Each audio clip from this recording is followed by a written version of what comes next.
Nous sommes sur une montagne et nous sommes à proximité d'un lac. C'est comme si nous avions reconstitué, ici, au Mont-Cenis, le cadre géographique et symbolique de la multiplication des pains sur la montagne, près du lac de Tibériade. Que nous faut-il encore? Une foule nombreuse. Certes, nous ne sommes pas tout à fait 5000 sur place, mais avec vous, chers fidèles ou téléspectateurs occasionnels du jour du Seigneur, nous dépassons largement ce nombre. Nous sommes donc une foule nombreuse, comme dans l'évangile de ce jour. Jésus leva les yeux et vit qu'une foule nombreuse venait à lui. Nous aussi, ce matin, nous sommes venus à lui. Et nous aussi, nous avons faim. Nous désirons recevoir une nourriture, même si nous ne savons pas forcément très bien laquelle. Alors, qu'est-ce qui empêche que le miracle de la multiplication des pains se réalise de nouveau pour nous aujourd'hui? Rien, frères et sœurs. Absolument rien ne l'empêche. À condition toutefois que nous comprenions bien, mieux en tout cas que la foule de Galilée jadis, ce que Jésus accomplit en vérité par ce signe. Car l'Évangile ne parle pas d'un miracle, mais d'un signe. Or, un signe, cela renvoie à une réalité beaucoup plus grande, beaucoup plus profonde et mystérieuse que le seul fait matériel du miracle. D'ailleurs, cette fameuse multiplication n'est même pas décrite dans l'Évangile, qui ne prétend faire ni l'arithmétique, ni la physique, ni la chimie d'un tel prodige. Nous savons seulement que Jésus, ce jour-là, a pris dans ses mains le peu de nourriture qu'on lui présentait, 5 pains d'orge et 2 poissons. Qu'est-ce que cela pour tant de monde? Qu'il a rendu grâce et qu'il en a fait la distribution aux milliers de convives de ce banquet géant improvisé sur l'herbe.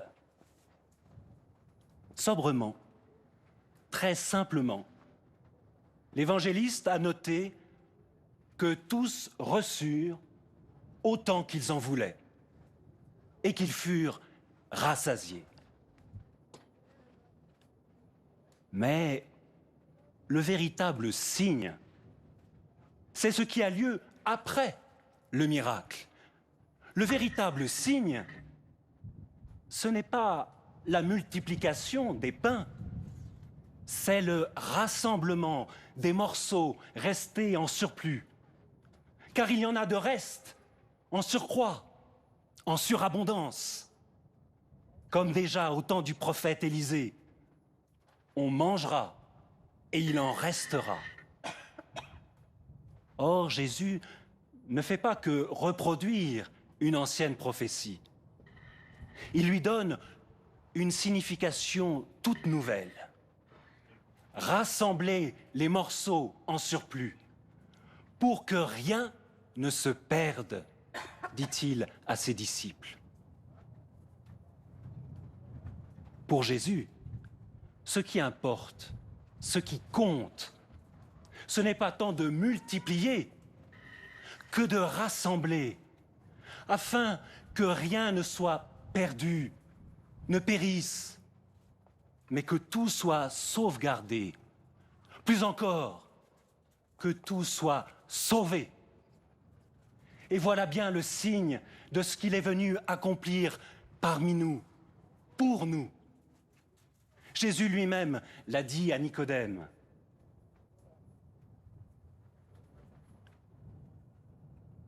le Père qui m'a envoyé, Dieu a tellement aimé le monde qu'il a envoyé son Fils unique, afin que quiconque croit en lui ne se perde pas, mais obtienne la vie éternelle.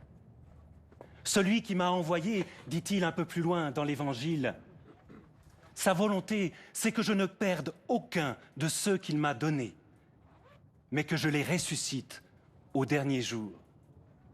Et plus tard encore, la veille de sa passion, à l'heure de sa Pâque, il s'adressera ainsi à son Père en parlant de ses disciples, donc en parlant de nous.